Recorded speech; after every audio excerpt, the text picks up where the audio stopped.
akan menempel pada materi yang akan saya sampaikan.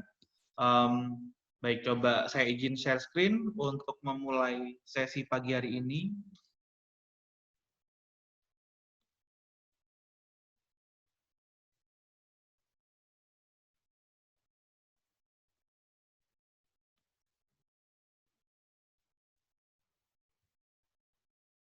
Baik, how to prepare business in supply chain insight. Jadi kenapa saya mengambil topik ini, gitu, menggabungkan antara bisnis dan supply chain, karena background saya kebetulan juga pernah berada di bisnis, yang mana tidak hanya sebagai karyawan, tapi saya juga pernah running bisnis. Gitu. Event ini adalah rumah makan kecil-kecilan, ini ada di kampung halaman saya. Jadi saya pernah merasakan gimana sih mengimplementasikan supply chain ketika kita running bisnis. Gitu. Nah, kemudian setelah itu saya mencoba nih, gimana sih rasanya kalau jadi karyawan? Gitu. Saya coba apply di perusahaan. Kebetulan perusahaan ini pernah saya di bidang jasanya, dan saya juga pernah di bidang manufakturnya. Jadi selain kalau rumah makan kan mungkin saya produksi makanan gitu ya. Jadi saya coba di bidang jasanya. Gimana sih kalau bekerja di bidang jasa gitu? Apa yang perlu disiapkan, kemudian apa yang harus menjadi hal-hal penting yang untuk di-highlight. Kemudian setelah di bidang jasa, saya kembali ke bidang manufaktur lagi. Cuma kali ini bukan makanan yang dibuat, tapi adalah beton. Ini juga cukup lama saya di situ. Jadi sebagai seorang sarjana teknik industri, sebenarnya tapi saya harus dituntut untuk belajar sipil, belajar kimia. Jadi memang tuntutannya sekarang memang harus seperti itu. Nah, kemudian yang terakhir saya bergabung sebagai akademisi itu di Telkom Surabaya. Kebetulan juga diamanahi sebagai kepala bagian logistik. Jadi lumayan kerasa gitu supply chain-nya yang saya pelajari semasa kuliah gitu, mulai dari S1 hingga S2 saya implementasikan dalam pekerjaan maupun kehidupan sehari-hari saya. Nah, saya ingin berbagi itu bagaimana sih perspektif supply chain itu ketika misal kita gunakan dalam running bisnis. Gitu. Apalagi dengan kondisi pandemi sekarang gitu ya, banyak sekali bisnis-bisnis, ide-ide yang baru bermunculan gitu.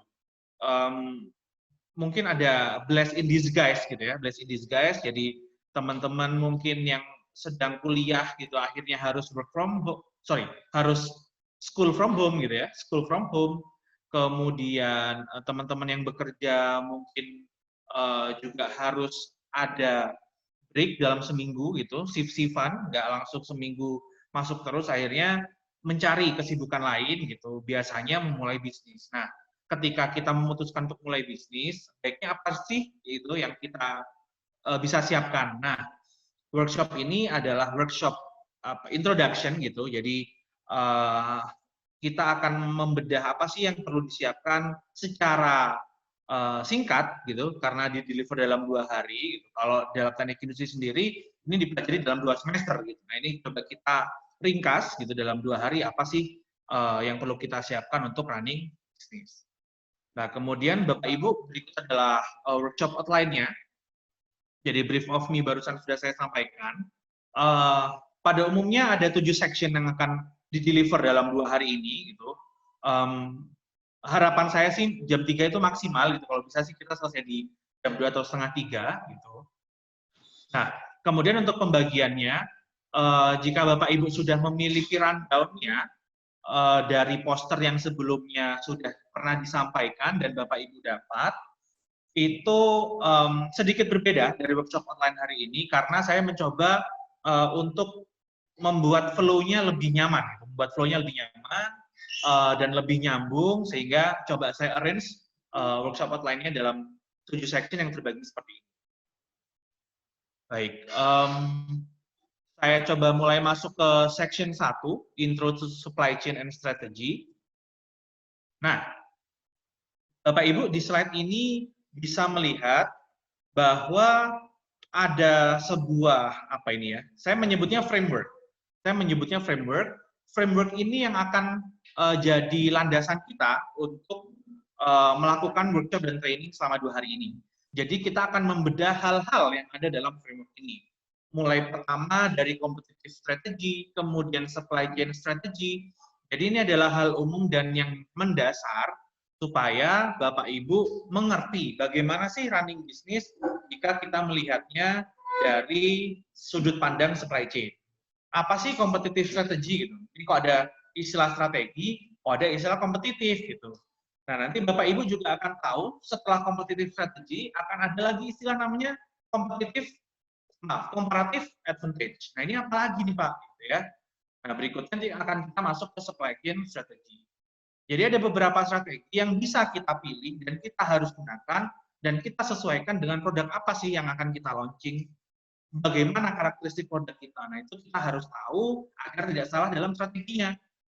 Jadi kalau misal kita bermain bola, kita salah strategi, biasanya kita kalah dalam pertandingan bola itu. Hal ini pun juga sama. Yang saya rasakan ketika saya running bisnis waktu itu, saya sedikit salah untuk meletakkan strategi yang harus saya pilih. Nah, harapannya Bapak Ibu dengan mengikuti workshop ini bisa menentukan strategi apa sih yang cocok dari bisnis yang akan saya running ke depannya. Misal begitu ya. Nah, berikutnya setelah itu ada hal-hal yang harus juga diperhatikan dalam untuk running bisnis. Ini juga merupakan kesalahan saya, waktu saya running bisnis, saya kurang memperhatikan 6 hal pokok ini. Jadi 6 hal ini adalah 6 hal pokok, Bapak Ibu. Jadi yang pertama adalah facilities, inventory, dan transportation. Dalam dunia supply chain, 3 hal ini disebut logistical drivers. Jadi drivers itu apa ya? Kalau diartikan dalam bahasa Indonesia tuh menyetir gitu ya. Jadi istilahnya hal-hal ini yang mengarahkan bisnis kita dari sudut pandang logistiknya, logistical. Ya. Berikutnya ada 3 hal lainnya, yaitu information, sourcing, dan pricing. Nanti kita akan membedah selama 2 hari ini masing-masing hal-hal pokok ini. Nah, untuk yang 3 hal berikutnya, yaitu information, sourcing, dan pricing, ini disebutnya adalah cross-functional drivers. Kalau tadi spesifik disebutnya adalah logistical, kalau ini kita menyebutnya sebagai cross-functional. Kenapa disebut cross-functional? Karena sebenarnya 3 hal ini itu menjadi dalam satu bagian kalau kita running bisnis, jadi tidak bisa dipisah-pisahkan. Jadi kalau kita bicara informasi, maka kita juga bicara terkait sourcing, kita juga bicara terkait pricing. Begitupun kalau kita membahas terkait sourcing, maka kita juga butuh yang namanya informasi, kita butuh pricing-nya seperti apa. Begitupun ketika kita membicarakan pricing, kita perlu mendapat informasinya seperti apa dan sourcing-nya bagaimana. Nah, jadi framework ini yang akan kita gunakan selama training dalam 2 hari ke depan. Baik, untuk yang pertama, saya akan membahas mengenai competitive strategy dan supply chain strategy sebagai bridging gitu ya, karena di sini juga ada peserta yang di luar dari teknik industri gitu. Saya mencoba untuk menyamakan persepsi dulu, gitu ya. Apa sih supply chain itu dan bagaimana sih kenapa kok bisa disebut supply chain? Nah, saya mulai dari supply chain players. Jadi kenapa supply chain itu disebut sebagai kalau dalam bahasa Indonesia kan namanya rantai pasok. Jadi chain itu adalah rantai, supply itu adalah pasoknya. Jadi kenapa disebut rantai pasok? Karena sebenarnya dalam satu network atau dalam satu jaringan ini itu disusun gitu dari berbagai macam supplier. Saya ambil contoh, misal kita mau jualan mie ayam gitu ya, kita mau jualan mie ayam. Maka mie ayam kita gitu, mie ayam kita ketika dipandang oleh customer, maka mie ayam kita itu kita disebutnya adalah kita menyuplai mie ayam kepada si customer itu. Oke. Contoh begini, ada seorang customer ingin mengadakan hajatan gitu ya di rumahnya atau mengadakan pesta, kemudian butuh mie ayam. Kontaklah si customer ke kita. Pak, saya butuh mie ayam 30 porsi nih buat acara saya. Maka bisa disebutkan bahwa kita itu sebenarnya kan kita penjual ya, seller. Tapi dalam hal ini kita memasok yang namanya mie ayam ke tempat customer tadi. Maka kita disebut supplier karena kita menyuplai mie ayam tadi. Untuk membuat mie ayam, maka kita butuh namanya mie mentah, kita butuh namanya daging ayam, maka kita butuh supplier lagi. Gitu ya. Nah, tadi kita sudah berperan sebagai supplier nih ceritanya. Kita butuh supplier lagi. Maka supplier berikutnya diistilahkan supplier. Jadi suppliernya supplier. Pemasoknya pemasok. Gitu ya. Nah, si penjual mie tadi yang kita beli mie-nya, maka kan itu juga butuh nih, kalau mau bikin mie kan dia butuh tepung, butuh garam, butuh minyak, butuh alat untuk menggiling mie-nya. Maka si supplier-supplier atau pemasoknya-pemasok butuh pemasok lagi nih ceritanya. Akhirnya muncullah namanya suppliers, supplier, supplier. Nah, itu kalau diartikan jadi pemasok, pemasoknya pemasok gitu ya. Nah, ini kan akhirnya dalam satu rantai itu kan adalah kumpulan dari berbagai macam supplier atau kumpulan dari berbagai macam pemasok.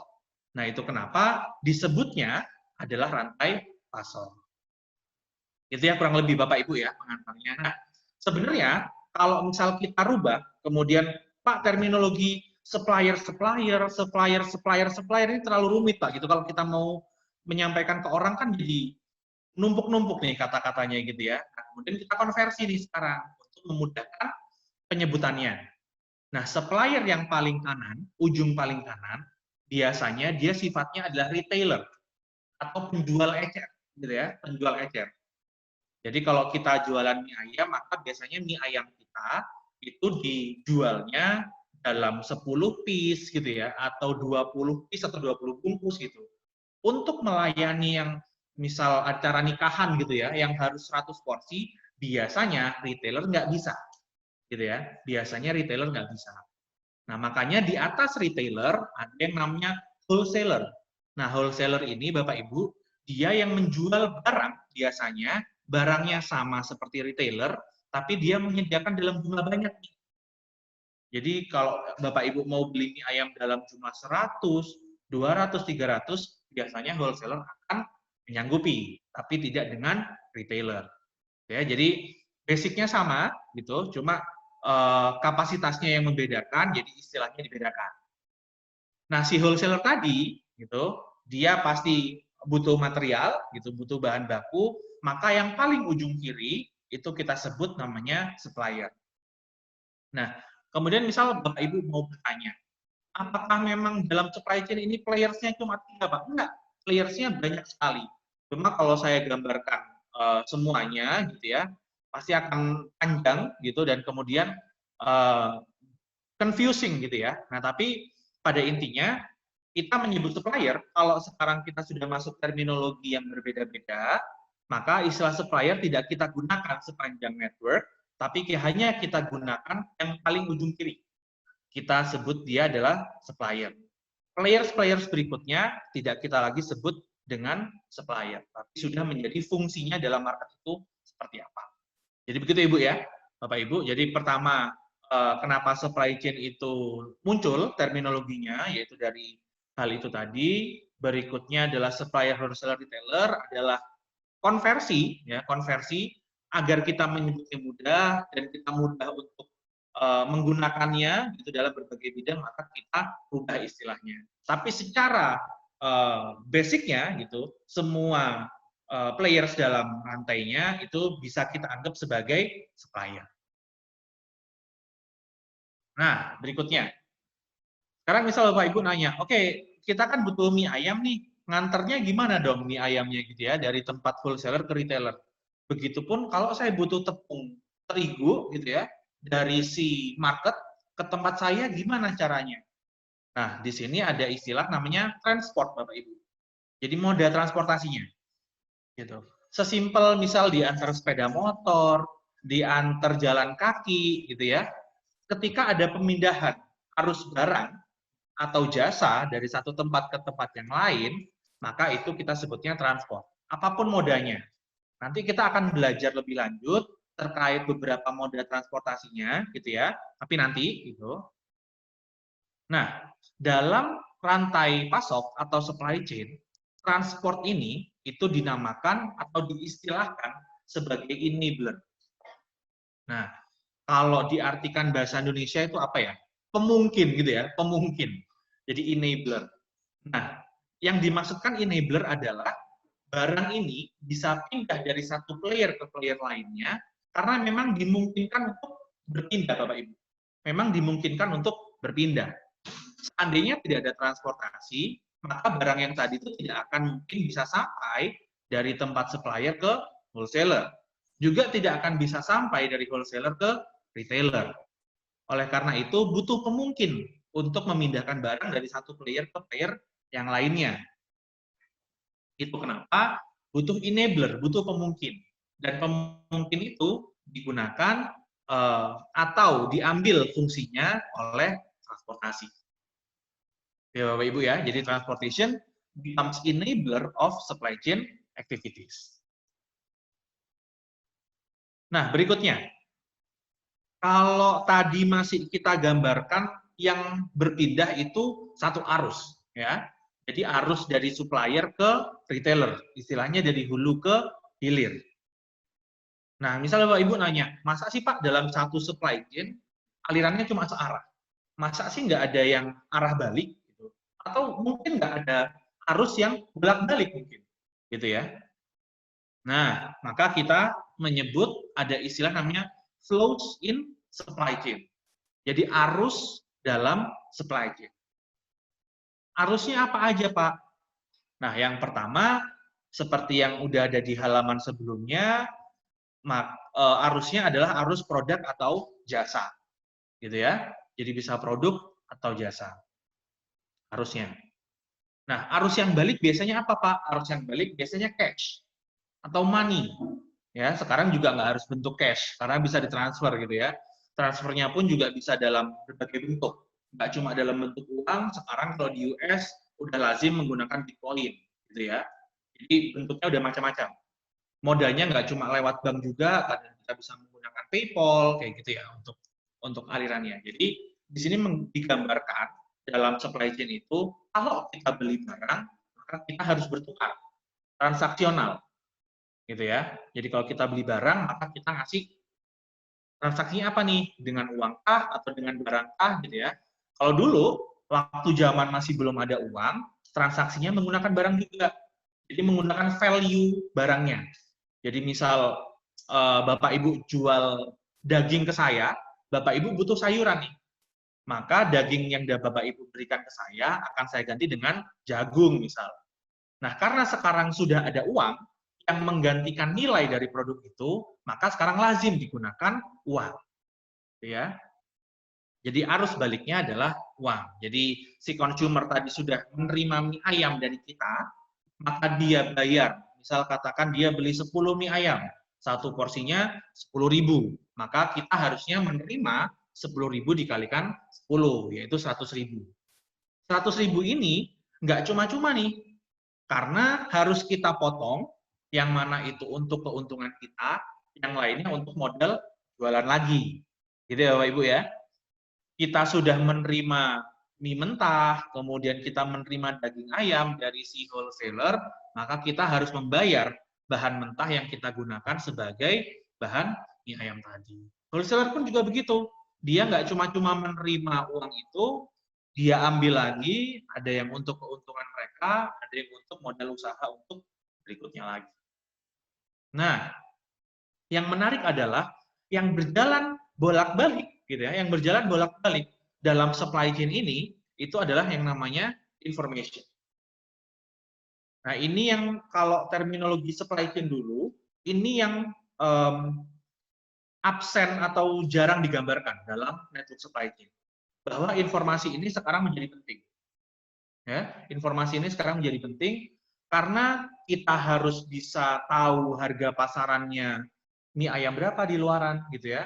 Maka kita butuh informasi market. Kita butuh informasi pasar. Jangan sampai kita mengeluarkan harga mie ayam 20.000 sementara pasarannya 10.000. Makanya kita butuh yang namanya informasi. Begitupun kita sebagai penjual mie ayam, kita harus tahu nih kalau kita mau beli mie mentah itu harganya berapa sih di pasaran gitu ya. Jangan sampai kita jualan mie ayam seharga 10.000 tapi harga mie mentahnya 5.000 sendiri gitu ya. Maka kalau harga bahan bakunya juga sudah mahal, pasti profit yang kita sisakan dari harga jual juga makin tipis. Nah, itu kita juga perlu information. Sama juga halnya dengan si penjual mie mentah tadi, dia pasti butuh tahu berapa harga tepungnya, berapa harga minyaknya, supaya dia bisa menentukan harga mie mentahnya kompetitif di pasaran. Nah, ini saya udah nyebut kompetitif dulu ya. Jadi information ini yang dibutuhkan nih.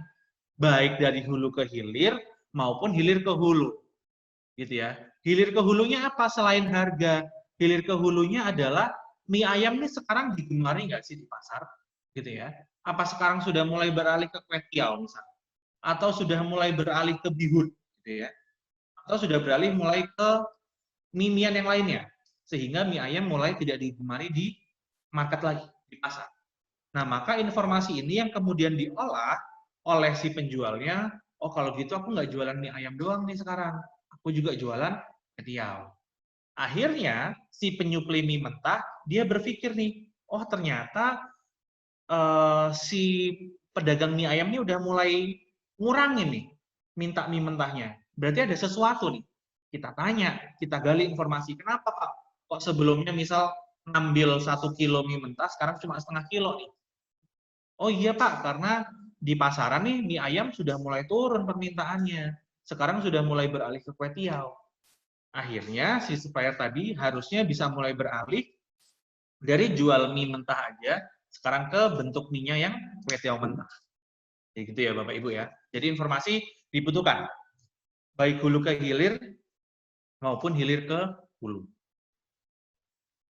Nah, ini kalau seandainya digambarkan dalam bentuk gambar gitu ya, tadi kan pakai kotak-kotak gitu ya, dalam bentuk gambar, maka bisa kita gambarkan sebagai berikut. Jadi ada vendors, dari vendors ini mentransport barangnya menggunakan transportation. Nah, ini transportation-nya dia menggunakan kereta, gitu ya.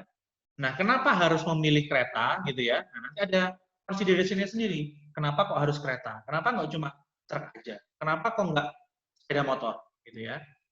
Nah, pemilihan transportasi ini juga penting. Gitu. Makanya kenapa ada satu section sendiri yang membahas transportation. Ya. Nah, si barang dari vendor ditransport. Nah, ini ada satu kotak ya yang tadi belum digambarkan, namanya warehouse. Ya. Terkadang Bapak Ibu untuk mengirim barang kita tidak bisa direct ngirim ke factory atau perusahaan. Kita butuh satu tempat yang namanya warehouse. Warehouse ini kadang-kadang tidak disiapkan oleh si penerima barang. Tapi memang ada bisnis-bisnis yang mereka memang menyewakan warehouse. Jadi kita bisa sewa. Nanti dari ditempatkan di situ, baru nanti kita transport lagi ke pemilik barangnya. Nah, di sini ada fitur namanya warehouse. Dari warehouse ditransport lagi menuju ke factory gitu ya, atau kalau tadi kita istilahkannya supplier gitu ya. Nah, kemudian dari supplier dia diolah gitu misalnya ya, diolah menjadi tepung terigu. Tepung terigu itu kan dari gandum ya Bapak Ibu ya. Jadi misal si vendornya tadi vendor gandum gitu ya, vendor gandum dikirim ke factory, gandumnya diolah menjadi tepung, kemudian tepungnya ditransport gitu ya, ditransport. Nah, ini ada warehousing-nya lagi gitu ya. Bisa warehousing atau kalau kita menggunakan tabel yang ini, maka kita bisa ganti misal wholesaler gitu ya. Warehouse-nya kita ganti wholesaler. Dari wholesaler ini kemudian ada permintaan, saya butuh tepung terigu segini Pak, saya butuh tepung beras segini Pak, gitu ya. Nah kemudian ditransport ke customers. Nah kalau Bapak Ibu lihat di halaman ini, customers-nya kan bentuknya gedung gitu ya Bapak Ibu ya, bentuknya gedung, maka bisa kita anggap customers-nya di sini adalah retailer. Jadi dia masih belum ke customer akhir. Jadi kalau dalam supply chain, customer ini terbagi Bapak Ibu. Ada yang customer dia yang menjual produknya untuk dijual kembali, ya, maaf. Ada customer yang membeli produk untuk dijual kembali. Ada customer yang membeli produk untuk digunakan secara langsung. Nah, yang digambarkan di halaman ini, customer-nya adalah customer yang membeli barang untuk dijual kembali. Maka dia kita sebut ya customer aja, Bapak. Tapi untuk customer yang dia membeli barang untuk kemudian dikonsumsi, tidak dijual lagi, maka biasanya kita istilahkan dengan end customers atau customer akhir. End customers. Jadi END customers, bukan AND ya Bapak Ibu ya. Kalau AND kan kan ya. Ini END customers, end customers atau customer akhir. Biasanya mereka adalah tipe customers yang akan mengkonsumsi barangnya langsung, tidak untuk dijual kembali. Ini biasanya ini disebutnya namanya big picture mapping gitu ya. Jadi kita melihat secara big picture gitu. Tadi kotak-kotak yang digambarkan ini kita lihat secara big picture-nya.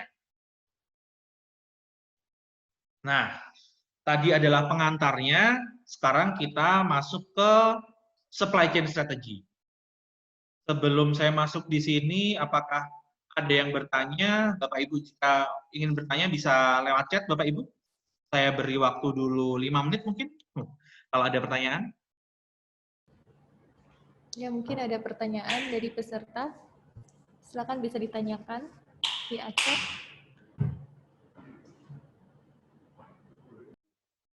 Ada pertanyaan. Di chat, oke. Apakah ada aliran, ini masih, apakah ada aliran balik untuk produk? Produk untuk aliran balik memungkinkan. Memungkinkan produk untuk aliran balik. Biasanya, oh maaf,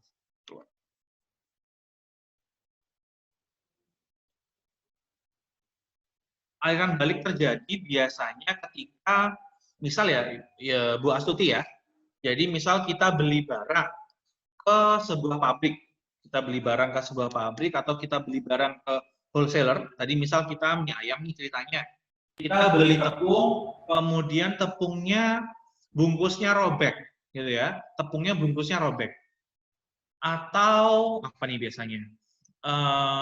Kalau dulu kan, misal kita beli air mineral gitu ya, air mineral tuh ada kampanyenya Bapak Ibu. Jadi kalau kita beli dalam kondisi tutupnya itu tidak terkunci gitu ya, nggak ada sealnya, maka jangan diterima.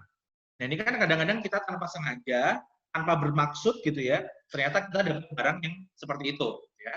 Kalau dalam supply chain, dalam dunia quality gitu ya, dalam ranah quality, biasanya barang-barang yang seperti itu diistilahkan sebagai barang reject. Istilahkan sebagai barang reject. Atau kalau pabrik istilahnya bukan reject tapi defect. Jadi barang reject atau barang defect. Nah, barang-barang ini kan kita sebagai customer kita ngeluarkan uang loh, tapi kok dapatnya barang reject sih. Nah, akhirnya barang ini kita kembalikan ke wholesaler nih. Pak, saya mau komplain nih. Kemarin saya beli barang kok barangnya ternyata kayak gini ya. Saya minta tuker dong gitu. Akhirnya ditukar barangnya. Jadi barang yang reject tadi kembali nih arusnya. Dari yang semula ke customer kembali lagi ke pabrik, kembali lagi ke wholesaler. Gitu ya. Wholesaler nanti akan kontak si distributornya gitu ya. Tolong dong barangnya diganti nih, bisa nggak? Ini ada barang reject nih dari customer. Gitu. Jadi memungkinkan Ibu kalau barangnya itu kembali, biasanya barang yang kembali itu barang yang seperti itu. Kalau dalam istilah bisnis biasanya kita menyebutnya arus seperti itu adalah barang retur. Ya, jadi retur, barang retur istilahnya. Baik. Ada pertanyaan lagi, Pak izin tanya. Bagaimana dengan supply chain industri kreatif yang menggunakan platform Gojek untuk menjual produknya? Supply chain industri kreatif. Sebentar, ini yang dimaksudkan gimana ya, Pak Daivan ya? Supply chain industri kreatif. Maksudnya apakah arusnya atau strateginya ini mungkin ya? Nah, mungkin kalau strateginya akan dibahas habis ini ya, Pak Daivan. Mungkin kalau baik, arusnya. Jadi kalau arusnya, kalau Gojek, dia kan tidak menjual produk ya, Pak Daivan ya, tapi dia menjualnya jasa, gitu ya. Jadi tetap, misal kita bisa artikan Gojek itu sebagai supplier gitu ya. Gojek sebagai supplier. Nah, ini yang saya tahu contohnya itu di GoLive. Yang saya tahu contohnya di GoLive. Jadi Bapak Ibu kalau yang pernah pakai GoLive, biasanya kan ada namanya GoClean sama GoMassage ya Bapak Ibu ya. Nah, biasanya GoClean dan GoMassage ini mereka pakai perantara Bapak Ibu. Jadi setelah dari supplier, katakan Gojek ini adalah suppliernya. Nah, maka ada perantara, ada player perantara, ini bisa kita anggap wholesaler lah gitu ya. Wholesalernya ada perantaranya. Jadi ada company yang membawahi mitra. Gitu ya, ada company yang membawahi mitra. Jadi misal GoMassage, maka ada istilahnya perusahaan yang menaungi si terapisnya. Nah, gitu ya. Ada perusahaan yang menaungi terapisnya. Ini bisa kita anggap perusahaan yang menaungi terapisnya bisa kita anggap wholesaler, gitu ya. Nah, berikutnya setelah dari perusahaan yang menaungi terapisnya kita anggap sebagai retailer. Karena kita akan kontak Gojek, Gojek akan mengirim kita si terapisnya atau retailernya. Dari retailernya, dari si terapisnya itu kita anggap sebagai retailer, maka kita anggap sebagai customers. Kita bisa anggap kita sebagai end customers, karena kita menggunakan jasa itu secara langsung. Gitu ya. Beda halnya kalau misal kita mesenin, kita mesen Go Clean gitu ya, atau Go Massage untuk orang lain. Maka kita bukan end customers. Ya, kita bukan end customers, tapi orang yang kita pesankan, dia berubah sebagai end customers. Kita customersnya, tapi teman kita atau keluarga kita yang menggunakan jasa itu yang kita anggap sebagai end customers. Nah, jadi seperti itu. Jadi susunannya tetap gitu ya, cuma kita lihat kalau di jasa tempat-tempat apa yang atau player-player apa yang bisa menempati kotak-kotak tadi. Kurang lebih seperti itu Pak Daivan. Catering pun sama, kalau catering ini yang lebih mudah biasanya kalau jasa itu catering. Karena catering, misal kita mau menyelenggarakan wedding, kita butuh apa biasanya butuh catering, kita butuh orang dekor bunga gitu ya. Jadi wholesalernya, kemudian retailernya itu akan lebih mudah identifikasinya. Kurang lebih itu Pak Daivan. Baik. Sepertinya tidak ada pertanyaan lagi, saya lanjutkan, Bapak Ibu ya. Nah, kalau tadi kita sudah tahu sebelumnya bagaimana supply chain itu terminologinya terbentuk, gitu ya. Kemudian ada istilah enabler, gitu ya, dalam supply chain. Ada pemungkin, di mana pemungkin adalah transport. Gitu. Kemudian kita tahu alirannya yang dari hulu ke hilir apa, yang dari hilir ke hulu apa, kemudian alirannya yang bolak-balik apa, gitu ya. Kita sudah sama-sama mengetahui, maka sekarang kita masuk namanya supply chain strategy. Ya. Dalam supply chain strategy, Bapak Ibu, ada 3 strategi umum. Ya. Ada 3 strategi umum, di mana strategi ini yang menjadi dasar strategi-strategi turunan. Gitu ya. Jadi saya tidak membatasi bahwa strateginya cuma 3 ini, tapi biasanya strategi-strategi baru yang muncul sekarang, termasuk misal strategi disruptif gitu ya, disruptif teknologi, basicnya pun juga dari 3 hal ini. Jadi tinggal mau ngambil yang mana dulu. Apakah kita mau ngambil cost, apakah kita mau ngambil response time, atau kita mau ngambil differentiation. Ya, jadi saya tidak melimitasi, nggak cuma ini Pak strateginya, iya benar, tidak cuma ini, tapi sebagai dasar, saya akan menyampaikan strategi dasar yang perlu Bapak Ibu pahami dulu. Nanti kalau Bapak Ibu mau mengembangkan strategi ke bisnis Bapak Ibu, silakan. Tapi baiknya Bapak Ibu mengerti strategi dasarnya supaya tidak salah ambil langkah untuk mengembangkan strategi atau memasarkan produknya. Karena gini Bapak Ibu, dulu saya juga suka melihat stand up comedian, kemudian speaker motivation gitu ya. Nah, satu hal yang pernah saya melihat itu Panji Pragiwaksono ya. Dia kan stand up comedian Bapak Ibu, tapi dia juga sering diundang sebagai speakers, gitu ya. Dia pernah menyampaikan begini, tidak ada barang yang tidak laku, ya. Tidak ada barang yang tidak laku, yang ada hanyalah barang yang salah menjualnya. Bapak Ibu ya, jadi tidak ada barang yang tidak laku, yang ada hanyalah barang yang salah menjualnya.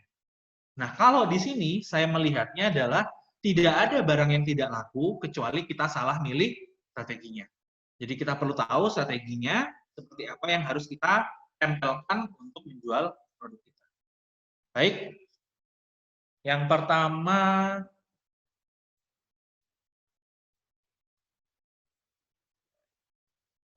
saya mulai dari cost strategi. Bapak Ibu ya, saya mulai dari cost strategi. Di cost strategi Bapak Ibu, kita bisa melihat ada grafik ini gitu ya. Jadi ada tanda panah ya. Tanda panah dengan ujungnya bolak-balik gitu ya. Yang bagian atas ada istilahnya demand uncertainty atau ketidakpastian permintaan ya.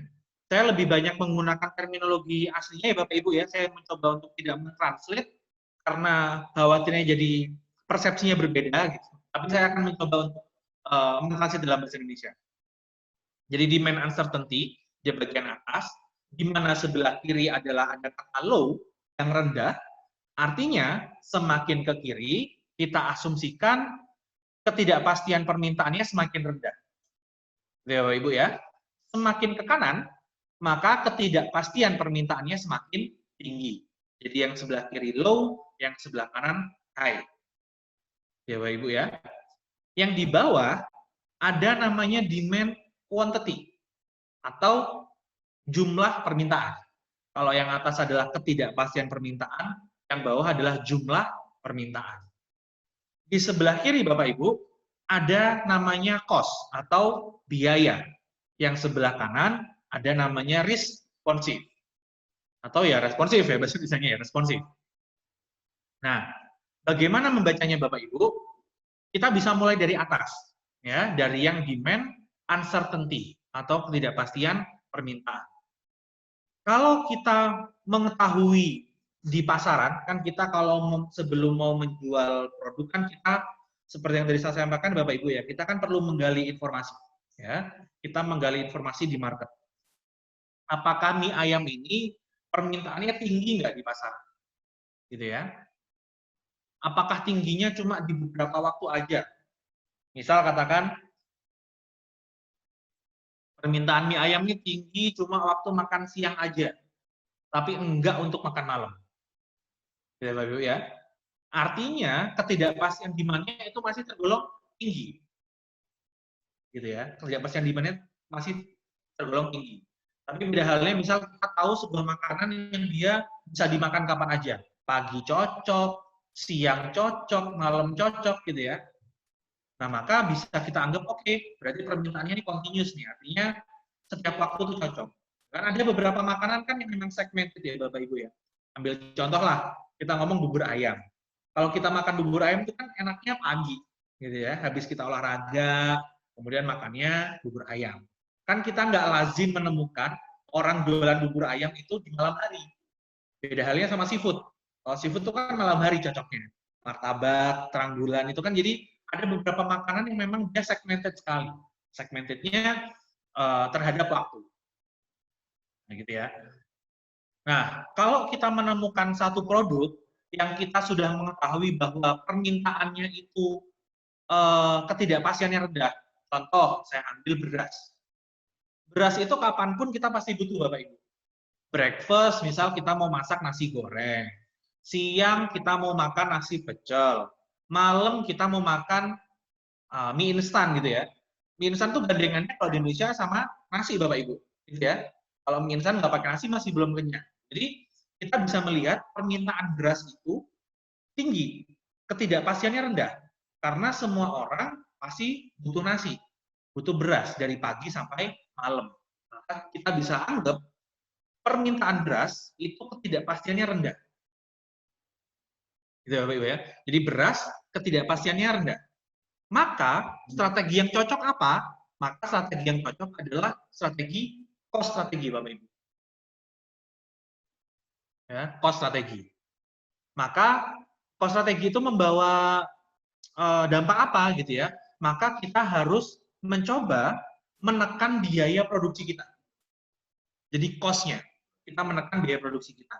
Supaya apa? Kita menekan biaya produksi kita, supaya harapannya si produk ini harganya juga nggak mahal. Gitu ya. Katakan kita mau menjual harga beras, sekarang harga beras tuh saya anggap 60.000 gitu ya. Kita mau menjual harga beras di harga 60.000 karena saingannya juga di 60 ribuan. Maka kita harus menekan biaya produksi kita. Kalau bisa biaya produksi 50.000, ya 50.000 aja. 10.000-nya kita ambil sebagai profit. Ya. Kenapa kok harus menekan harga Bapak Ibu? Karena yang namanya pasar ya Bapak Ibu ya, market, mekanisme pasar itu, kalau kita tahu permintaannya itu banyak, maka orang yang mau nyuplai juga banyak Bapak Ibu. Sehingga yang harus kita lakukan adalah gimana kita bersaing sama si kompetitor kita, pesaing kita. Salah satu yang bisa kita lakukan adalah kita menekan harga. Asumsinya dengan kita bisa menekan harga barang kita semakin murah, customer kan ya udahlah saya beli yang murah aja, ngapain beli mahal. Kalau misalnya ada yang harga 60.000, ngapain saya harus beli 65.000 gitu kan? Toh sama-sama beras gitu. Nggak ada yang saya makan beras terus tiba-tiba IP saya jadi 4 gitu kan, nggak ada gitu ya. Kan semuanya sama, yang penting kenyang. Nah, itu kenapa biasanya untuk barang-barang yang menggunakan cost strategi, strateginya adalah kita menekan harga produksi kita supaya harga jatuh pasaran produk kita itu juga bisa murah. Nah, kalau yang sebelah kanan gimana Pak? Demand uncertainty-nya atau ketidakpastian permintaannya tinggi. Contohnya apa? Di situ ada contoh fashion products. Kayaknya kalau di Indonesia nggak kerasa sekali, gitu ya, nggak kerasa sekali karena kita musimnya panas aja, gitu ya. Kalau di Surabaya ya, panas aja. Hujan juga hujannya jarang, gitu ya. Nah, tapi kan mainly Indonesia itu kan punya 2 musim. Jadi ada musim panas sama musim hujan, gitu ya. Misal kita contohkan produk jaket, gitu ya. Jaket itu ya kita pasti butuh. Waktu hujan kita butuh jaket karena pasti hawanya akan lebih dingin. Tapi panas pun kita juga butuh jaket, apalagi kalau naik motor, kalau pas panas, kalau nggak jaket, tangannya pasti belang gitu ya Bapak Ibu ya. Apalagi kalau pakai aksesoris jam tangan gitu atau gelang gitu pasti kelihatan banget belangnya. Jadi nggak seberapa kerasa. Tapi kalau di luar negeri Bapak Ibu, kita punya 4 musim. Ya, ada musim salju gitu ya, winter. Kemudian ada summer, musim panas. Kemudian ada spring, musim semi. Kemudian ada autumn atau fall, yaitu musim gugur. Nah, di luar negeri Bapak Ibu, masing-masing musim ini beda-beda. Ya, jadi winter otomatis tebal. Gitu ya. Durasinya 3 bulan. Ya, per triwulan. 3 bulan, bulan keempat sudah ganti. Ganti musim gugur. Gitu ya, ganti musim gugur. Negerinya beda lagi Bapak Ibu. Nah, jadi kalau kita di dunia fashion, kita mau menekan harga, susah Bapak Ibu. Karena tadi kita harus membuat kondisi pabrik kita itu bisa fleksibel terhadap permintaan. Jadi kita nggak bisa invest mesin yang besar, kapasitas besar gitu untuk membuat jaket banyak, karena nanti kalau giliran summer jaket nggak laku di luar negeri. Karena derajatnya di sana bisa sampai 40 ke atas. Jadi kalau kita udah kadung nyetok atau udah terlanjur nyetok jaket banyak, ya pasti nggak kejual. Itu kenapa di demand quantity di situ disematkan namanya responsif. Artinya kita harus bisa responsif terhadap kondisi pasar. Dampaknya apa? Dampaknya adalah harga produknya menjadi mahal. Gitu ya. Kalau Bapak Ibu sekarang misal pernah main ke Galaxy Mall atau ke Tunjungan Plaza di Surabaya gitu ya, atau yang di luar kota mall-mall yang lain, kalau misal kita ambil produk brand dari luar negeri, katakan Zara, misal gitu ya Bapak Ibu ya, atau Pull & Bear, harganya pasti kita menyebutnya harganya mahal kalau nggak promo, gitu ya, harganya mahal kalau nggak promo. Karena memang dia tidak bisa menekan harga, karena mereka secara industrinya memang industri yang responsif. Mereka harus mengantisipasi demand uncertainty atau ketidakpastian permintaan yang tinggi. Gitu. Jadi memang mereka harus responsif sehingga dampaknya mereka tidak bisa menekan cost, akhirnya produknya kesannya harganya mahal. Gitu ya Bapak Ibu ya. Jadi memang di sini ada kalimat there is a trade-off between the strategy. Ada trade-off Bapak Ibu dari masing-masing strateginya. Kalau kita ambil strategi yang cost, otomatis kita nggak bisa bersaing secara responsif. Begitupun kalau kita ambil responsif, kita nggak bisa menekan harga. Karena kita menyesuaikan ketidakpastian permintaan. Nah, tapi ini yang harus kita pahami Bapak Ibu. Jadi kita nggak bisa memilih di tengah-tengah. Ya, kalau kita mau kompetitif, mau jadi pemenang di market Bapak Ibu, kita harus spesifik. Milih cost ya cost, milih responsif ya responsif. Jadi kita tidak bisa berdiri di tengah-tengah. Nah, di bawah sini ada contoh nih. Kalau yang cost itu apa aja sih Pak? Contoh barangnya itu adalah FMCG Bapak Ibu. Kalau Bapak Ibu belum mengenal istilah FMCG, FMCG itu adalah singkatan dari fast moving carrier goods atau fast moving consumer goods, FMCG. Barang-barangnya apa aja? Barang-barangnya adalah barang-barang diri atau daily yang kita gunakan biasanya Bapak Ibu. Mulai dari sampo, sabun, pasta gigi gitu ya. Nah, kenapa kok barang-barang ini tergolong harus masuk cost strategi, Bapak? Karena orang-orang di pasaran biasanya sensitif terhadap harga. Contohnya, misal kita biasa pakai Pepsodent. Wah, saya sebut merek ya. Misal kita biasa pakai Pepsodent. Kemudian Pepsodent yang biasanya harganya katakan satu kotak 15.000. Kemudian tiba-tiba dia naik jadi harganya 20.000. Entah kenapa gitu ya. Kemudian ada nih produk namanya closing gitu ya, closing gitu. Namanya closing gitu. Harganya dia nggak 15.000 tapi 17,5. Gitu ya. Pepsodent yang bisa kita pakai 20.000, ada closing nih harganya 17,5. Orang sama-sama pasta giginya kok dipakai juga sama gitu ya. Akhirnya kita pindah nih ke closing. Nah, makanya perlu sangat hati-hati ketika kita bermain di dunia FMCG karena perbedaan harga sangat sensitif terhadap permintaan. Bisa-bisa customer kita berpindah ke brand yang lain. Hanya karena perbedaan Rp2.500, Bapak Ibu. Tapi itulah kondisi market. Gitu ya. Nah, beda halnya sama fashion products. Kalau fashion products, kalau di luar negeri memang mereka menyadari bahwa harganya memang seperti itu. Karena apa? Karena mereka memang menyesuaikan dengan musim. Maka fashion products itu tergolong dengan high demand uncertainty, demand quantity-nya yang responsif. Sehingga kalau kita mau membuat fashion product yang harganya rendah di luar negeri, pasti akan kita sangat kesulitan. Kalau di luar negeri. Kalau di dalam negeri kan kita banyak ya Bapak Ibu ya menemukan di ITC atau di pasar atom itu kan harganya murah-murah. Karena basically kita sebenarnya ya musimnya ya panas aja gitu. Hujan itu cuma selingan gitu ya. Baik. Ini Bapak Ibu ya, untuk cost strategy. Nah, ini saya contohkan Bapak Ibu. Yang tadi sebelumnya saya singgung ya, mengenai responsive strategy, ini adalah contoh-contoh baju yang biasanya digunakan di luar negeri. Ya. Nah, ini memang kebetulan modelnya cewek-cewek saya nemunya gitu ya. Jadi misal yang gambar kedua gitu ya, gambar kedua dari kiri, dia pakai jaket yang tebal, berarti itu bisa kita anggap fashionnya adalah fashion untuk musim winter. Ya. Kemudian biasanya kalau musim gugur Bapak Ibu, dia tidak sedingin winter, tapi anginnya kencang. Sehingga gambar yang nomor 3 dari kiri, yang menggunakan itu namanya sweater ya, sejenis sweater, itu biasanya fashion untuk autumn atau fall, musim gugur. Biasanya anginnya masih kencang. Gitu ya. Yang gambar pertama dari kiri, gitu ya, itu kalau cewek itu mengistilahkannya namanya stylenya style boho atau bohemian gitu ya. Nah itu biasanya kita pakainya waktu summer, bisa spring, bisa summer bisa spring.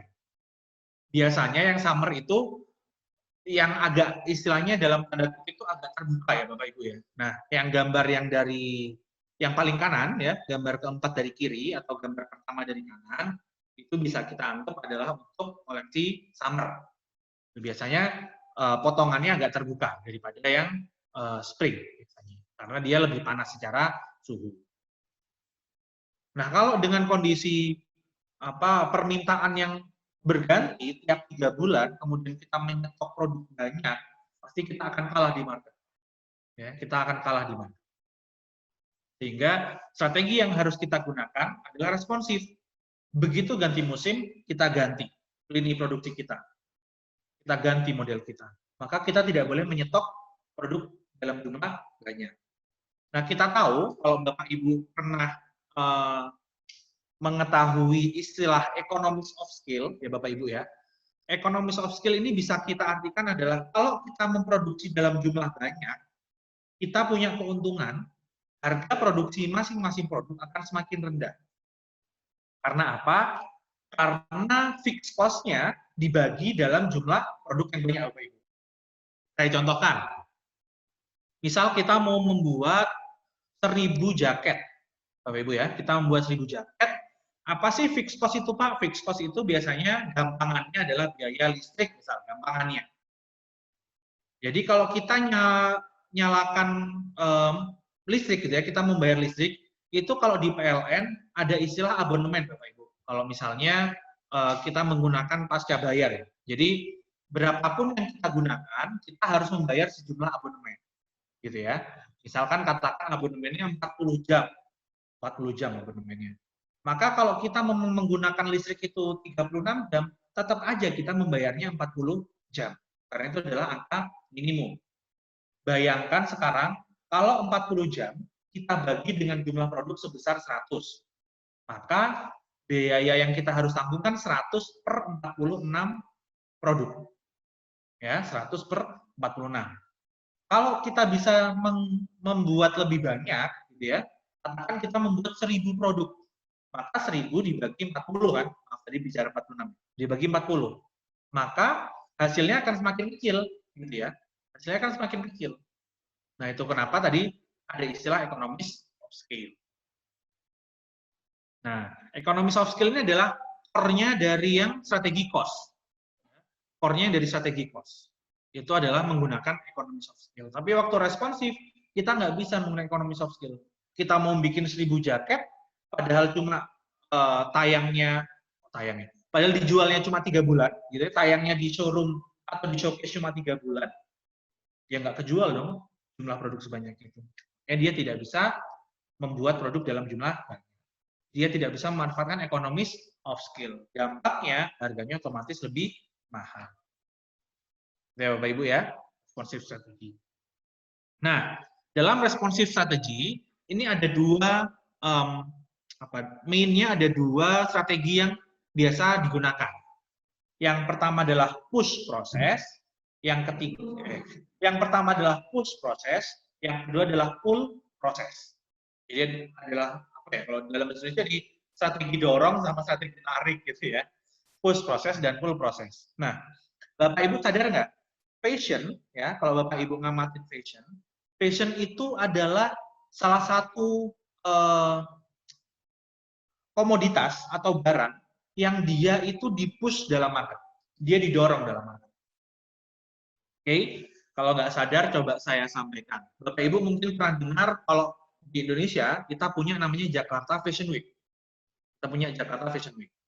Kalau di Paris, kita punya namanya Paris Fashion Week. Kita beralih ke Milan Fashion Week, mereka punya. Kita beralih ke New York, mereka punya New York Fashion Week. Mana lagi yang belum? Jadi hampir setiap kota di belahan benua manapun, mereka punya yang namanya Fashion Week. Untuk apa mereka kok bikin Fashion Week? Untuk menunjukkan koleksi-koleksi terbaru, Bapak Ibu. Oke, kita sebagai customer kan akan lihat nih, misal diliput nih Jakarta Fashion Week masuk ke berita. Oh ternyata tren bajunya tuh kayak gini ya. Kemudian New York Fashion Week diliput lagi ke berita. Kita baca, misal kita baca di Line Today gitu ya. Penyelenggaraan New York Fashion Week berhasil. Kita baca, di situ ditunjukkan koleksi-koleksinya. Mirip-mirip lagi nih, kayak Jakarta Fashion Week. Beralih ke Paris Fashion Week misalnya. Barang-barang atau baju-baju yang dipertunjukkan mirip-mirip semua. Artinya, kita sebagai customer melihat, oh ternyata model yang seperti ini di tahun ini tuh lagi tren. Karena tren ini dibentuk oleh push tadi itu Bapak Ibu. Jadi semua fashion sepakat untuk memproduksi model baju seperti ini untuk tahun ini. Jadi di push modelnya. Sehingga kita customer melihat itu sebagai tren. Nah itu namanya push proses Bapak Ibu. Jadi kita nge-push penjualannya. Kita nge-push bahwa produk ini harus jual. Produk ini adalah produk yang tren tahun ini. Itu push proses. Nah, apa yang perlu kita lakukan dalam push proses Bapak Ibu? Yang perlu kita lakukan adalah pertama adalah forecasting atau peramalan. Gitu ya. Nah, kita juga harus meramal ternyata gitu ya. Karena kan kita tidak ada yang tahu tahun depan seperti apa. Kita harus meramal ya, atau memprediksikan ya. Ini hal yang lazim kita lakukan di industri, Bapak Ibu. Kita melakukan forecasting tiap akhir tahun, gitu ya. Kalau pengalaman saya di industri, gitu ya, tiap akhir tahun, maka kita akan rapat, kita menyusun kegiatan di tahun depan. Kita harus prediksikan, katakan misal kita bicara beton. Maka tahun depan tuh kira-kira berapa target penjualan beton kita, gitu ya. Kita nge-push. Caranya gimana ya? Kita harus gencarkan marketing, tiap proyek kita tawarin produk kita, gitu ya, kita push prosesnya. Maka kita harus forecasting. Nah, dampaknya apa kalau kita nge-push market gitu ya? Misal kita kapasitas produksi kita per tahun sekarang katakan 100.000 gitu ya. Tahun depan kita harus bisa mengeluarkan produk 150.000 produk depan Bapak Ibu. Maka yang kita lakukan adalah kita harus punya proses produksi yang andal.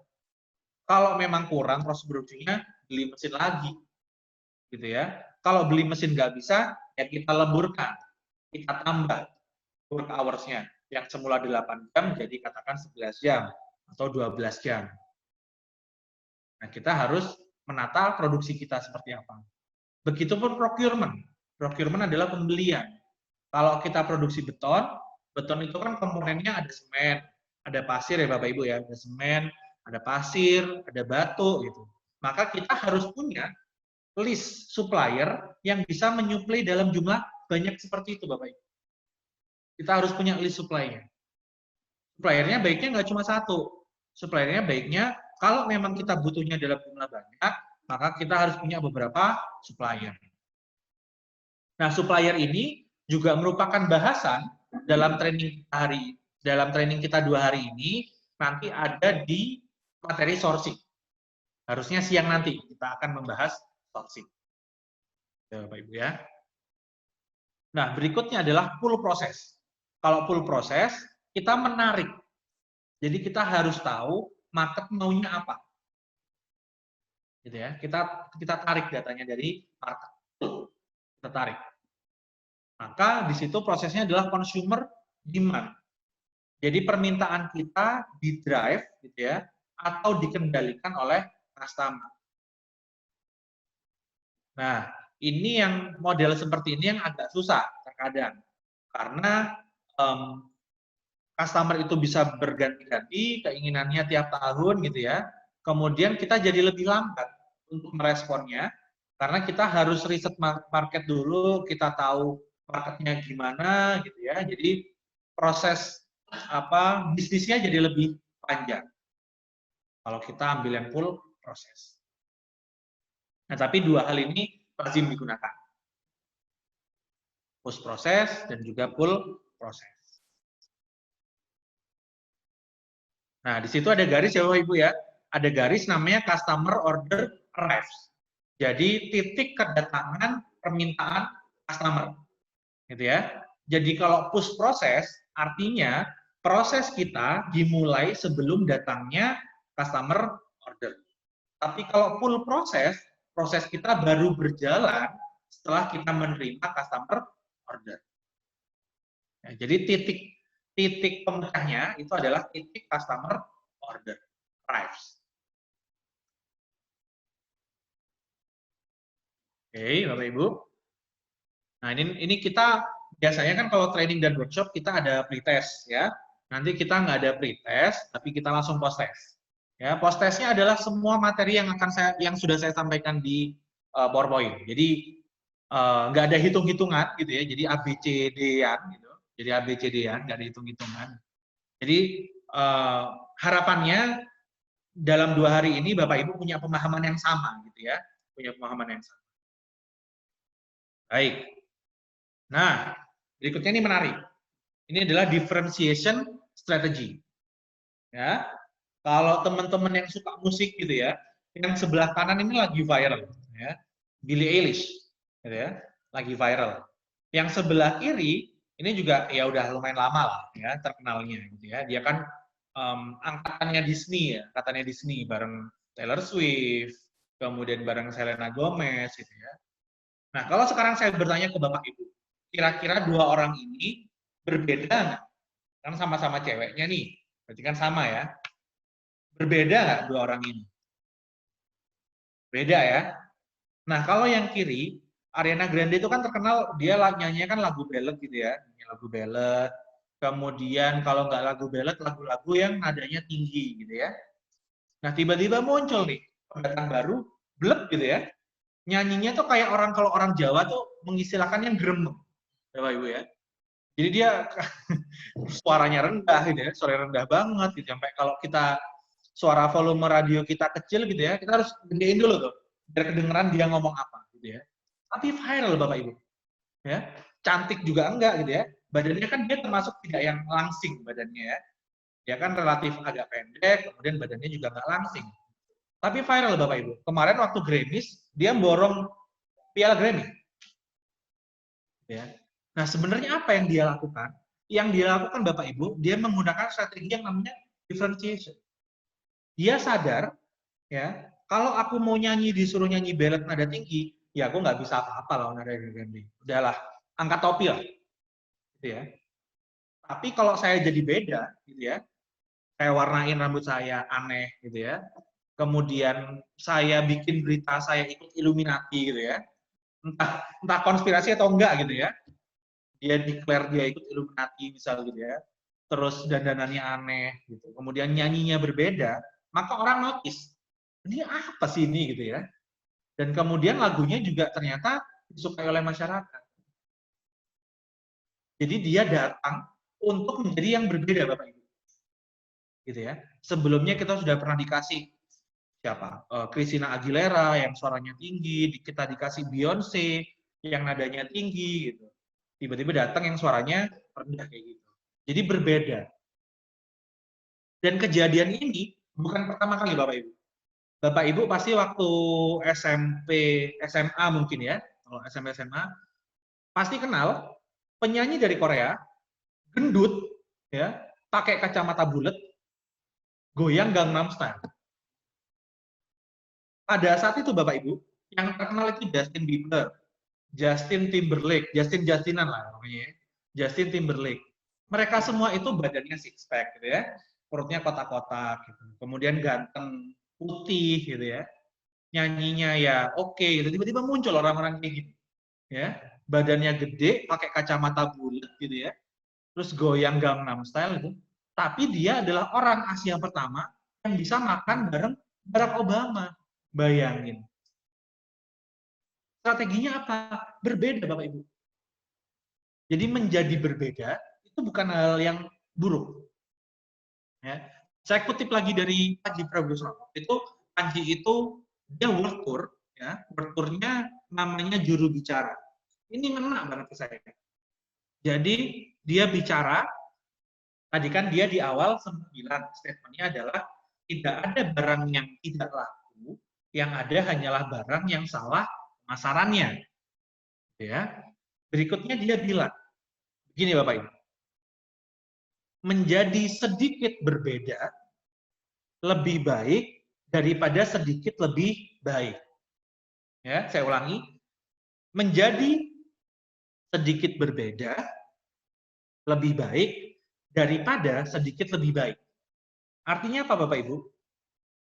Kalau Bapak Ibu mau nyaingin Ariana Grande dari segi suara, tapi cuma lebih baik sedikit daripada Ariana Grande, orang-orang akan tetap milih Ariana Grande.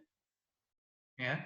Tapi kalau Bapak Ibu mau nyaingin Ariana Grande, tapi dari tipe dandanan Bapak Ibu, kemudian cara nyanyinya totally different, gitu ya, maka orang-orang akan melihat siapa sih ini. Jadi yang perlu di-highlight adalah berani berbeda Bapak Ibu. Cari di mana produk Bapak Ibu itu bisa berbeda dari yang sudah ada. Contoh lain, sama-sama lift ya Bapak Ibu ya. Kalau kita lihat di gedung perkantoran zaman 2000-an lah gitu ya, zaman 2000-an, itu lift ya modelnya kayak yang sebelah kiri. Ya gitu aja. Fungsinya sama, ya, fungsinya sama. Naikin orang dari lantai dasar ke lantai atas atau nurunin orang dari lantai atas ke lantai bawah. Tujuannya kan itu. Yang sebelah kiri nggak ada masalah, tetap bisa mendeliver fungsi itu. Tapi sekarang orang kalau disuruh milih antara lift kiri dan lift kanan, saya berani taruhan, pasti orang-orang banyak yang milih sebelah kanan. Karena apa Bapak Ibu? Berbeda. Yang sudah ada, yang lift kan modelnya kayak gitu. Begitu kita masuk lift Bapak Ibu, kita udah melihatnya adalah melihat pintu besi gitu ya, warna abu-abu gitu, sama tombol-tombol angka. Tapi coba sekarang bayangin, kita naik lift yang sebelah kanan. Pandangan kita nggak tertutup, kita bisa melihat keluar, gitu ya. Jadi kita nggak bosan di dalam bilik. Maka kita berbeda. Nah, harganya gimana Pak? Sekarang misal kita mau bicara harga. Kalau kita bicara harga, yang sebelah kanan bisa jadi lebih mahal Bapak Ibu harganya. Ya, yang sebelah kanan bisa jadi lebih mahal. Karena apa? Karena memang dia mendesain produknya baru gitu daripada yang sudah ada. Tapi orang akan tetap berusaha beli produk itu Bapak Ibu. Karena berbeda. Orang akan melihat produk ini tuh ya oke, sekarang tuh lagi tren gitu. Kekinian banget gitu istilahnya. Kekinian banget lah. Harganya lebih mahal nggak apa-apa, tapi saya punya kepuasan. Saya punya lift yang berbeda daripada yang orang lain punya. Saya punya lift daripada beda daripada mall yang sudah ada. Nah, ini differentiation strategi. Jadi kalau kita udah nggak bisa bersaing secara cost, Bapak Ibu, kita udah nggak bisa bersaing secara cost, kita udah nggak bisa bersaing secara responsive time gitu, main aja udah differentiation strategi. Jadilah beda. Ya Bapak Ibu ya.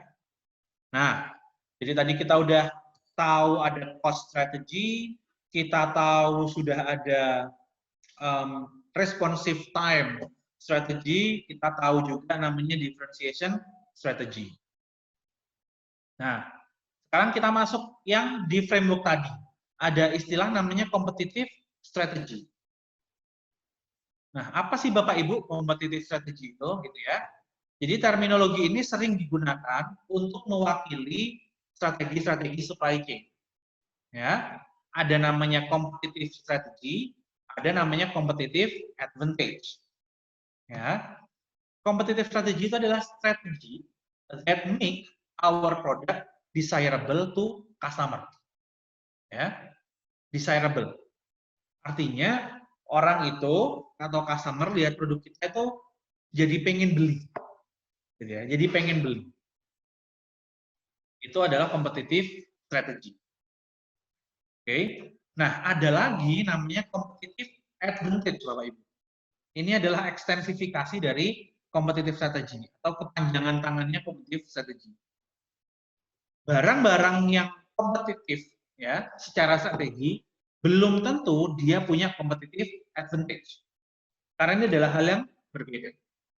Kalau kita bicara competitive advantage, ya, maka kita melihat adalah ability, ya, kemampuan untuk membuat produk kita desirable, ya, diinginkan oleh customer. Nah, tapi di sini ada kalimat with retaining loyal customer from competitor. Artinya kita menculik nih, kita merebut, ya, kita merebut pasar dari kompetitor yang sebelumnya dia itu sudah lama dengan produk kita, gitu ya. Jangan sampai dia direbut oleh kompetitor. Ya, jadi kita retaining, kita menjaga customer yang sudah ada di kita dari customer, jangan sampai direbut, gitu ya. Tapi kita juga harus berusaha untuk menculik loyal customer dari kompetitor kita. Makanya di situ ada kalimat ability to make our product desirable to new customer. Makanya teman-teman kalau pernah lihat iklan gitu ya, saya kebetulan koleksi iklan saya di laptop satunya Bapak Ibu nggak bisa nunjukin. Jadi dulu ada iklan lucu begini. Bapak Ibu kan pasti akrab dengan vending machine ya. Vending machine kalau di stasiun atau di bandara itu kan ada vending machine yang Bapak Ibu masukin uang, kemudian bisa milih. Mau milih Coca-Cola gitu ya, apa mau milih Pepsi gitu ya, apa mau milih Fanta. Nah, Bapak Ibu kalau pernah nyobain, Coca-Cola dan Pepsi ini kan mirip rasanya. Ya, rasanya mirip. Dan vending machine itu kan tinggi ya Bapak Ibu ya. Kalau Bapak Ibu bayangin kan bisa seukuran lemari ini lah gitu ya. Kan lumayan tinggi. Kemudian ada iklan, ada anak kecil mau minum nih ceritanya. Datang ke vending machine itu, kemudian dia masukin uang, shred. Kan tinggi ya Bapak Ibu ya, tinggi. Kemudian dia milih yang dia nyampe. Dia milih Pepsi. Dia pencet Pepsi, tuh, keluarlah Pepsinya. Kemudian dia masukin uang lagi. Kan aneh ya, kan udah masukin uang 5.000 udah dapat Pepsi. Kemudian Pepsinya ditaruh di tanah Bapak Ibu, kemudian dia injek Pepsi-nya karena dia mau mencet Coca-Cola. Rese kan ya? Itu jadi iklan. Harapannya apa Bapak Ibu? Harapannya itu bisa membuat produk kita untuk menculik marketnya Pepsi. Jadi karena Pepsi-nya diinjek gitu ya. Jadi itu tuh bukan untuk diminum, tapi buat injekan orang gitu ya, Pepsi-nya. Jadi dia berusaha gimana caranya ngambil pasarnya Pepsi untuk pindah ke, dan banyak pasti hal-hal yang lain. Iklannya Samsung sama Apple, nggak karu-karuan lah kayak gitu ya. Itu adalah dalam upaya kompetitif advantage. Nah, ini nggak kalah penting. Ada istilahnya value proposition dan uniqueness selling point. Ya, kalau teman-teman atau Bapak Ibu yang basicnya teknik industri harusnya pernah kenal dengan kata-kata ini, gitu ya. Nah, kalau Bapak Ibu berencana atau pingin aku one day setelah lulus dari kuliah atau nanti kalau aku sudah resign dari pekerjaanku, aku pengen bikin startup misalnya. Ya. Sekarang kan startup kan digemari ya Bapak Ibu ya. Tuh kalau misal kita mau nyari cewek Bapak Ibu ya, kalau kita bilang kerjaannya apa? Saya founder startup. Wow, itu udah kayak direktur gitu. Padahal masih founder gitu ya. Belum tentu startupnya laku gitu, tapi founder startup itu bergengsi. Gitu. Nah, hal-hal yang seringkali menjadi apa ya bumerang ketika kita mau membuat startup Bapak Ibu, kita nggak tahu value proposition produk yang akan kita jual. Ya. Begitu kan kalau Bapak Ibu kerja, Bapak Ibu harus tahu benar kalau mau merilis produk baru gitu ya, harus tahu value proposition-nya apa. Oke. Maka kita harus lihat terminologinya. Value proposition itu adalah value that attach, adalah nilai yang menempel pada produk ya, that has an objective, yang memiliki tujuan, has an objective to fulfill the needs, untuk memenuhi kebutuhan. Ya, kebutuhan apa Ibu ya? Bukan keinginan. Jadi bukan wants tapi needs. Ya, bukan wants tapi needs. Kenapa kok kita pakai needs, Bapak? Karena kita asumsinya kalau needs itu demand-nya lebih stabil. Karena kan kebutuhan. Kalau keinginan, permintaannya kan angin-anginan. Kadang pengen, kadang enggak. Tapi kalau kebutuhan, asumsinya secara demand assumption-nya lebih rendah. Makanya kita pakai kata-kata needs. That needs, ya, the needs, and overcome the problem. Dan menyelesaikan masalah. Oke, jadi ada tujuan ya Bapak Ibu ya dalam value proposition. Yang pertama adalah fulfill the needs, ya, memenuhi kebutuhan. Yang kedua adalah overcome the problem, menyelesaikan masalah. Oke, saya ambil contoh. Produk startup yang viral banget sampai sekarang adalah ini, online transportation. Ya, awal kita ada Gojek, kemudian ada Uber, Uber-nya kemudian merger dengan Grab gitu ya. Kemudian sekarang kita punya Gojek sama Grab yang famous. Ya. Sekarang Bapak Ibu misal tanya, kenapa kok Gojek bisa segininya? Gitu ya. Terus Bapak Ibu misal bilang, "Iya Pak, kan karena disruptif gitu ya." Nah, sebenarnya bukan karena disruptifnya, tapi karena value proposition-nya pas. Contoh, salah satu produk Gojek yang masih sustain sampai sekarang itu adalah GoFood. Ya, GoFood itu masih sustain, apalagi di kondisi pandemi itu gila-gilaan revenue-nya kalau Bapak Ibu baca di berita gitu ya. Karena apa? Karena dia menyelesaikan dua masalah Bapak Ibu. Masalah perut itu kan kebutuhan. Ya, kita pasti butuh makan minimal 3 kali sehari, gitu ya, minimal gitu ya. Nggak tahu kalau Bapak Ibu anak kos gitu ya, mungkin 2 kali gitu ya. Tapi mudah-mudahan masih 3 kali gitu ya, walaupun sekalinya Indomie gitu nggak apa-apa lah ya. Makan tuh kebutuhan Bapak Ibu. Yang kedua adalah problemnya, kadang-kadang itu kita mager, malas gerak. Apalagi kalau misal Bapak Ibu anak kos gitu ya, kuliah, kalau udah nyampe kos tuh bawaannya udah capek, pengen rebahan. Tapi lapar perutnya, mau masak males. Selama ini kan ini problemnya di kita itu. Ya, problemnya kan itu. Tiba-tiba Gojek punya layanan GoFood. Bapak Ibu tinggal klik di handphone, makanannya datang. Bapak Ibu tinggal keluar doang, nggak usah masak. sesimpel Bapak Ibu bisa bikin Indomie sendiri atau mie instan sendiri, Bapak Ibu lebih mending beli. Karena aku mager, duitnya ada, aku mager, ya udah aku beli aja. Padahal Bapak Ibu bisa kalau mau bikin sendiri. Jadi si Gojek, si GoFood itu menyelesaikan dua masalah Bapak Ibu. Perut kita selesai, mager kita selesai. Nah, kadang-kadang yang keliru dari startup adalah mereka nggak bisa menempatkan value proposition tuh pas ke produknya. Gitu ya. Mungkin produk itu overcome the problem, ya, menyelesaikan masalah. Tapi belum tentu orang butuh itu. Orang cuma pengen. Akhirnya apa? Startupnya jalan 1, 2, 3 tahun, tahun kelima mati. Karena dia tidak bisa menyelesaikan needs-nya. Dia cuma bisa overcome the problem. Bapak ya. Kalau dalam dunia startup, ada istilah namanya smoke testing. Smoke testing. Bapak Ibu boleh coba cari, ini apa, kitabisa.com ya, kitabisa.com, itu ada interviewnya di YouTube juga. Mereka itu smoke testing Bapak Ibu. Kitabisa.com kalau Bapak Ibu pernah lihat atau pernah nyoba fiturnya, itu kan sekarang fiturnya cuma donasi ya Bapak Ibu, donasi uang. Awal sekali dia smoke testing, layanannya seingat saya ada 4. Donasi uang, donasi waktu, donasi barang, sama saya agak lupa satunya apa. Seingat saya ada 4. Jadi donasi uang kan yang sampai sekarang sustain berjalan. Kalau kita nggak punya uang, asumsinya si Timi Alfati, foundernya, kalau kita nggak punya uang, ya kita luangin waktu lah. Kita jadi volunteer. Ya, kalau kita nggak punya uang dan nggak punya waktu, yaudah kita kasih barang lah. Contoh ada bencana, kita bisa sumbangin baju bekas, barang bekas, selimut bekas, kan gitu. Tapi semakin ke sini ternyata muaranya customer adalah donasi uang, Bapak Ibu.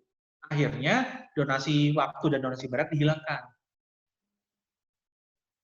Karena ternyata the needs-nya itu orang-orang ternyata lebih butuh uang daripada butuh waktu sama butuh barang. Ya sudah, karena kita, kalau startup kan kita harus menyelesaikan masalah. Kalau masalahnya memang di masyarakat adalah masalah uang, ya sudah.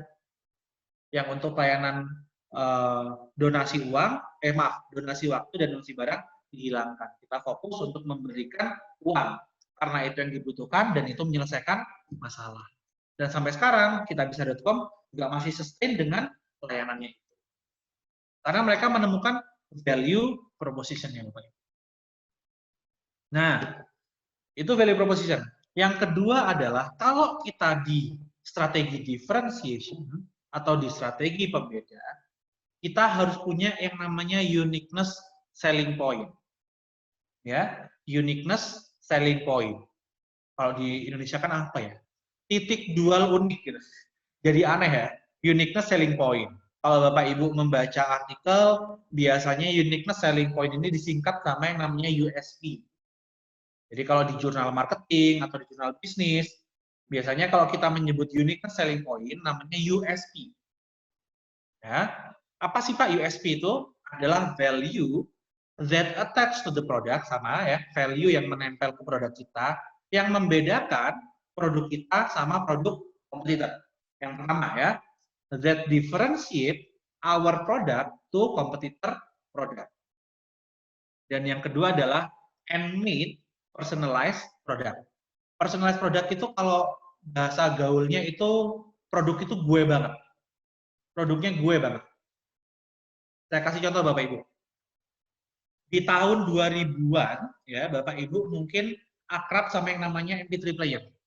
Nah, makanya Bapak Ibu mungkin ya MP3 player. Jadi ada barang kecil ya, diisi lagu-lagu, kemudian kita pasang headset. Kalau cewek-cewek nih ya, bukan bermaksud merendahkan ya Bapak Ibu ya. Kalau cewek-cewek biasanya headsetnya warna hitam. Kalau rambutnya panjang, diselipin di belakang rambut, ya. Kemudian dipuntir di telinga, masukin sini, tutupin rambut lagi. Biar apa? Biar nggak kelihatan. Jadi kalau misalnya lagi di SMA gitu ya, boring sama mata kuliahnya, mata pelajarannya gitu ya, dengerin lagu, diselipin di rambut, selesai. Kemudian muncul Bapak Ibu, produk ya, barangnya putih, headsetnya putih. Ya, kalau Bapak Ibu ingat, Apple meluncurin yang namanya apa? AirPods ya? AirPod, MP3 apa namanya dulu ya? MP3 playernya Apple lah ya, player Apple. Jadi putih, headsetnya pun putih, ya. Jadi dia berbeda Bapak Ibu dengan produk yang lainnya. Ya, yang lain apa balapan berkompetisi untuk gimana bikin headsetnya hitam. Nah ini muncul headsetnya putih. Nah, personalize-nya apa Bapak Ibu? Sampai dulu ada orang yang jualan headsetnya aja yang putih. Jadi tetap pakai MP3 player, headsetnya diganti putih. Nah, ini orang-orang ngira itu pakai MP3 player-nya Apple. Padahal MP3-nya merek Hong Sing Song gitu misalnya. Nah, karena orang-orang pengen, ini produk gue banget gitu. Produk itu gue banget. Gak apa-apa beda pakai putih. Gitu ya. Itu yang namanya uniqueness selling point atau USP. Oke Bapak Ibu ya. Jadi dalam differentiation strategy kita punya yang namanya value proposition sama kita punya yang namanya USP. Nah, harapannya Bapak Ibu dengan sudah mengetahui supply chain strategy yang dasar ini dan beberapa terminologi di dalamnya, ini bisa menjadi bahan pertimbangan Bapak Ibu ketika mau memulai bisnis, mau membuat produk, maka harus tahu strateginya yang mana dan hal-hal apa yang perlu disematkan ke produk Bapak Ibu. Oke. Untuk SC strategi, materi pertama sudah selesai.